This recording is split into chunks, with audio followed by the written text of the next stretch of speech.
Welcome everyone to another episode of the Luke Papala Show. We have a great show for you, but before we get to it, we are also offering subscriptions now. You have two options and there's going to be a link below, but now we are offering two options for you to be able to support the show and get a little bit back in return. So if you have any interest besides liking and subscribing to the channel, go check out those memberships. All right, with that being said, we have Candace Owens now, who is talking about Charlie Kirk's assassination. Now, she's talking about how she was friends with Charlie, but she is blaming one source in particular that just doesn't make any sense, guys. And she's blaming Isreal, and she's specifically blaming the Jewish billionaires that back Isreal. And so in this clip, she's talking about Bill Ackman and Seth Dillon. Seth Dillon is the guy that runs the Babylon Bee. And so I'm just going to play this clip for you, and I might have another one for you, I might not. But here's what Candace has been saying about Charlie Kirk's assassination over the past couple days. Denied, and what Bibi didn't include there. I'll preface this by saying he did deny a trip to Israel that they were planning for him to go to a couple months back. All during when Israel was about to strike Iran, he was rumored to be very disappointed with that, in strong opposition to that against President Trump, against Netanyahu behind the scenes. He declined to go to Israel. For I would describe this as re-education camp. We've seen it. You made an uh-oh, but we can help you. We just need you to come out to Auschwitz and take a picture. Yeah.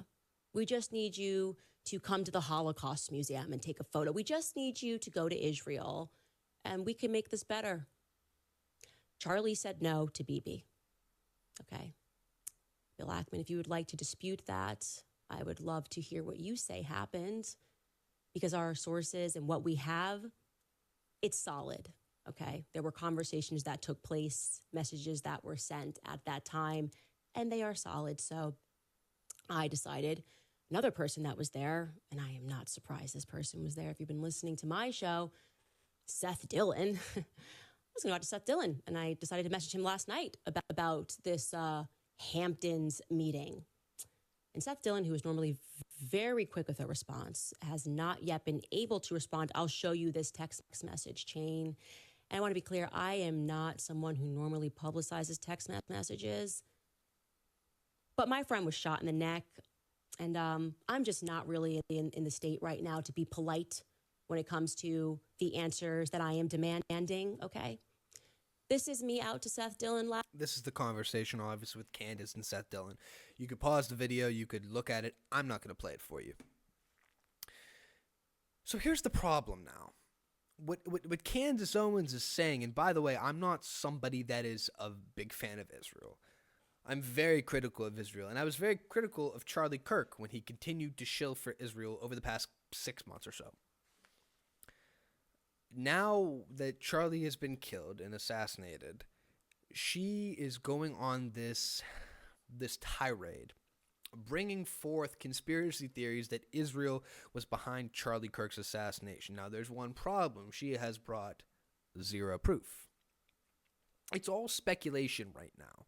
She's saying that Netanyahu, that Bill Ackman, that Seth Dillon, that all of these Zionist forces came together in opposition to Charlie Kirk when Charlie Kirk was their biggest young defender, their biggest defender to potentially influence Gen Z to be pro-Israel again.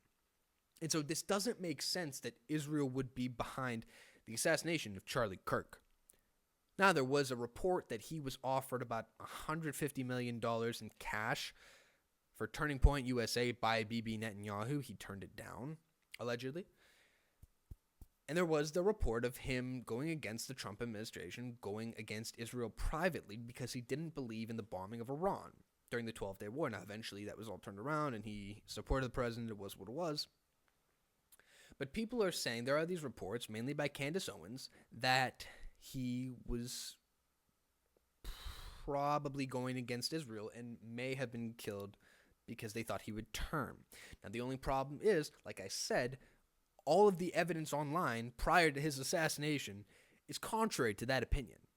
I mean, you go time and time again, there's evidence of him debunking Reuters when they say, hey, Israel did this, this, and this. What about the genocide in Gaza? He defends it. What about this, this, and this? He says, we shall bless Israel. We must bless Israel. All of that. he was essentially a shill. And this is not to make fun of him. This is not to make light of the assassination. This is not to make fun of Charlie Kirk or demean his assassination in any way. It was brutal, and he was a force for good in this world. He promoted Christianity. He promoted conservatism to whatever degree. In my opinion, he was a moderate, but it goes without saying. What she's doing now is she's kind of using her friendship with Charlie Kirk and trying to twist it a little bit. And you could tell in like the emotions on her face, you could tell in the way she's delivering these sentences that she's doing it for her own gain in some way. And she's kind of making herself look stupid in the aftermath. Because when you make these accusations, these really, really heavy accusations, and you have zero proof, zero proof, it's not going to turn out well for you. And there's other people that are doing this too in mainstream conservatism, but they're not coming out and they're saying it. They're making guesses, educated guesses, inferences, saying maybe, hypothetically, I could see a world where maybe Isreal was angry at Charlie Kirk because he was asking questions. He was asking questions over the past couple weeks. There's that viral clip of him talking to Ben Shapiro and saying, hey, after COVID, after BLM, after all of this stuff, I've been conditioned to ask questions, and I would not be doing it justice. I'm not going to pull up the clip. I wouldn't be doing myself justice, my listeners justice, if I didn't start asking questions about Isreal. And there's another video, too, from, I believe, last year, where he's talking about Jewish billionaires and Zionist billionaires and that they're a problem, whatever. But that's it. Like, we have zero evidence that he was going to turn against Isreal. He was their biggest tool. And people don't understand this, too. I've been getting texts. I'm a small political commentator, small YouTube account. Almost zero emotion. But people have told me, they've come to me and be like, hey, have you looked into this? And it's the same thing. It's Isreal may have been behind Charlie Kirk's assassination. It's like, no. Like, now that Charlie Kirk is dead, do you realize, Candace Owens, that Isreal has, like, zero influence over Gen Z? He was the number one. He was the only influencer that had any influence over Gen Z when it came to Isreal. Like, there are no pro-Israel people on the right, at least, after this. And there's no pro-Israel people on the left. Think about Isreal now. Think about this country now. Think about what Netanyahu thinks after Charlie Kirk has been assassinated. He was a great friend to Isreal, as Bibi says. He's right. Now they have to act sooner because they have nobody fighting for them speaking to Gen Z. There's nobody to push the propaganda. And I hate to say it, but he was pushing some form of propaganda when talking about Isreal. But this whole thing, Candace, it's not working. And I'm going to pull up one more thing, and then we'll continue to talk about the next topic over here. But Charlie Kirk is having a memorial on Sunday, and a lot of people in the conservative movement were announced. People like Trump, RFK, J.D. Vance, Tucker Carlson, etc.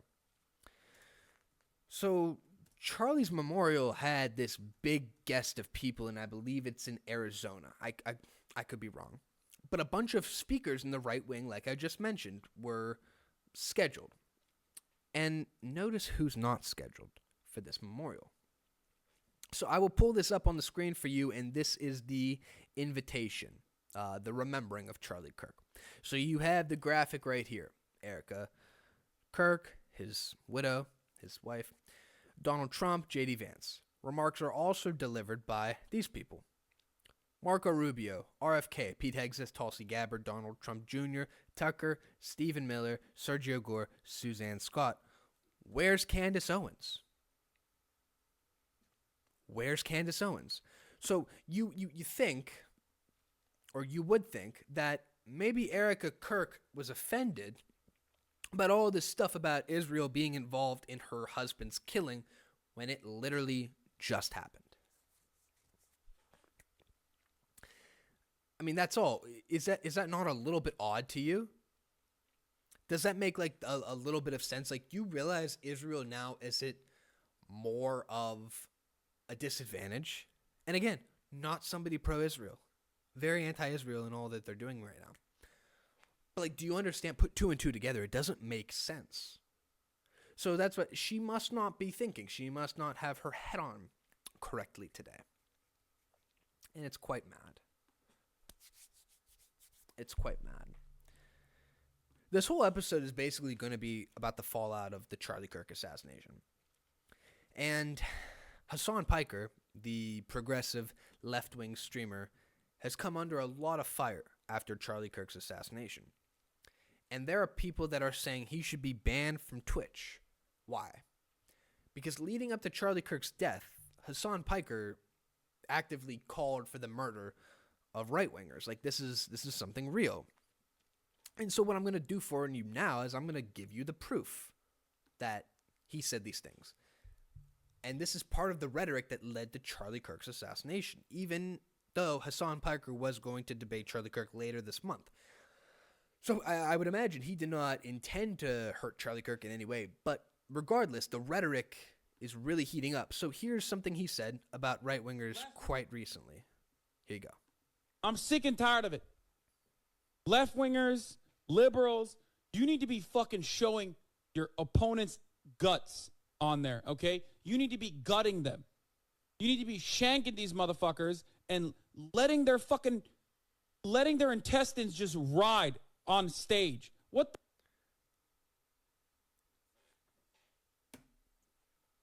But the right is violent. Okay. That's a little bit weird. No, that's a little bit weird. We're just going to ignore that. We're going to ignore that. That was pretty bad. And so more of these things are coming out. I would also like to direct you to the infamous tweet where Hassan says that America deserved 9/11 because it happened. So I'm going to play that for you as well. This guy has the understanding of foreign policy of like a 12-year-old. What the fuck? What the fuck is wrong with this dude? Didn't he go to war and like literally lose his eye because some mujahideen, a brave fucking soldier, fucked his eye hole with their dick? Isn't that how he lost his fucking dumbass eye? Because he got his fucking eye hole fucked? America deserved 9/11, dude. I'm saying it. Fucking eye hole fucked? America deserved 9/11, dude. I'm saying it. I'll direct you to another clip where he's calling for violence, essentially. Our favorite flags. Oh, like overall, what my favorite flag? Yeah. Hezbollah. Look it up. Oh. I'm not even kidding. It's actually a... Let's talk about our favorite flags. Oh, like overall, what my favorite flag? Yeah. Hezbollah. Look it up. This guy doesn't seem to be a peaceful guy. He literally just said his favorite flag is Hezbollah, and he said that America deserved 9/11. And then before that, I played you the clip where he's saying that right-wingers' guts should be spewed. I mean, I could play the clip again, and I think I will, because this is crazy. And people now are saying that he deserves to be banned from Twitch. Maybe he does. Here's that clip again, though, if I can find it. Right here. Here's that clip. I can't believe that this is real, dude. I'm sick and tired of it. Left-wingers, liberals, you need to be fucking showing your opponent's guts on there, okay? You need to be gutting them. You need to be shanking these motherfuckers and letting their intestines just ride. So we understand what kind of a guy he is, clearly. And this is somebody that is looked to as one of the leading voices in the left-wing progressive movement. But like, people are actively calling for him to be banned on Twitch. Elon's calling for him to be banned on Twitch. And Nick Fuentes has even called for him to be banned on Twitch. Nick cited that when you can't say the words retard on Twitch and other slurs of that magnitude, but you can call for violence against your political opponents, this is nuts. Regardless of what you think about free speech, like, this is a platform and they have certain rules, but when those rules aren't followed by your political opposition and you're just allowed to continue, it's a little bit nuts. This whole thing is a little bit nuts. I don't understand how you can in good conscience call for the death of people. And again, I don't think that he liked when Charlie Kirk died. I saw him break down actually on stream. I'm not going to play it for you now. I saw him break down on stream and cry because Charlie Kirk was assassinated because he feared that he might be next. But when you talk like this and when you call for the violence and the killing of your political opponents, he said, Democrats, left-wingers, go out and kill your political opponents. Put their guts on the streets. I played this clip twice for you just now. This is literally inciting violence, is it not? This is literally what it is for inciting violence. I don't know how more objective of a position that could be. Like, he's definitely calling for violence in that situation. There's no ifs, ands, or buts about it. And I'm sorry to be inflamed here, but like, a figure in American politics, a figure in American life just died. Just spilled his guts for the country, for something, for what he believed in. And again, I don't think Hassan Piker wanted Charlie Kirk to die, but when you say shit like that, it's crazy. And so I hope all this stuff doesn't continue. And I don't know, maybe a Twitch suspension is right for him, or a ban is right for him. I don't know. He's very popular on the platform. He's the biggest left-wing streamer, I think, on Twitch now. I don't know if Destiny is bigger than him or not, but nevertheless, like, this guy, he's good at what he does, but you can't say that. That's awful. You can't incite violence. The right isn't allowed to incite violence in any way. You can, anybody on the right can be banned and has been banned for stuff way less than this. But this guy's on the left, so he's able to continue. It's insane, dude. It is absolutely insane. And I have another transition here to talk about somebody else on the left who I really don't like at the moment, who I have a great deal of disdain for. It's Crystal Ball. And so if you don't know Crystal Ball, she is an independent political commentator. She works for Breaking Points. That's her show with Sauger. She's on the left, Sauger's on the right. They have a couple other shows on the network, but it's largely independent media. And it's good independent media. I'm not going to say it's bad independent media. But Crystal showed her true colors a couple of days ago on September 14th, and it really disgusted me. So right here we have a New York Post article. And the caption, the title of the article, says right here, 4 NFL teams don't pay tribute to Charlie Kirk as others hold moments of silence. And this was an issue. A lot of people in a 24-hour news cycle, most of the world in a 24-hour news cycle, saw Charlie Kirk get assassinated, shot in the neck, and all of his guts and his blood spilled out of his neck graphically. But we were all forced to see it in our algorithm. And so all of these NFL teams decided to pay tribute to somebody who fought for free speech, who welcomed debate so much as Charlie Kirk did. When you go back, she quoted that article by saying right here, the demand that everyone mourn in state-approved fashion is bizarre, which is a little bit crazy considering how everybody was forced to do the same back in 2020, if you remember all of the incidents. And so when she's saying the demand that everyone mourn in state-approved fashion is bizarre, I thought that was bizarre. But nevertheless, let's continue. This is not her first thing where she talks about Charlie Kirk and the assassination. So they had on their show, they were talking about the assassination, and she brings up Luigi Mangione. And she's talking about how the similar situation of the two things, because when Mangione assassinated the United Healthcare CEO, Brian Thompson, it was very graphic as well. And listen to what she says when she compares Charlie Kirk to Mangione. Yeah, well, and he's not as good looking as Mangione, so. Isn't that crazy to dignify this guy who was so loved versus Mangione, who more or less was a vigilante, who definitely broke the law, and we can have conversations about why he did was bad or if it was justified, whatever, but nevertheless, this guy was just killed, brutally assassinated in front of everyone. And to say that like he wasn't as good looking as Luigi Mangione is really insensitive, coming from somebody that's supposed to be on the left, somebody that's supposed to be tolerant and loving and caring about what other people think and valuing human life. But yet she says this, and that's absolutely crazy. So then we have another one. So over here, she is talking about, in this tweet, I'm going to put that up for you right now. She has this tweet right here, and I'm going to read it for you. It says the policing of everyone's thoughts and emotions around Charlie Kirk's death is wild. Cancel culture on steroids backed by the full force of the government. Whatever it is, what it is. But here's a video that somebody put in the comments, and I think it's pretty enlightening if you didn't know Crystal Ball up until this point. It's like, you know, I don't know how many of you guys watched the Jubilee episode with Mehdi, where you see these guys who come out and just be like, yeah, I'm a fascist. Dude who got ultimately fired from his job, good. Dude who got ultimately fired from his job, good. So if you don't have context, I'll give you a little summary of what they're talking about. She's saying it was good that this guy got fired from his job.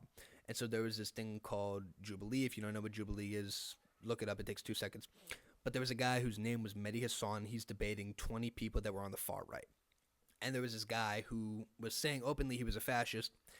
Mehdi said he wouldn't debate him. It was a vile thing. And Crystal back then was happy because this guy who said he was a fascist ultimately got fired from his job because of his beliefs, because of what he put online.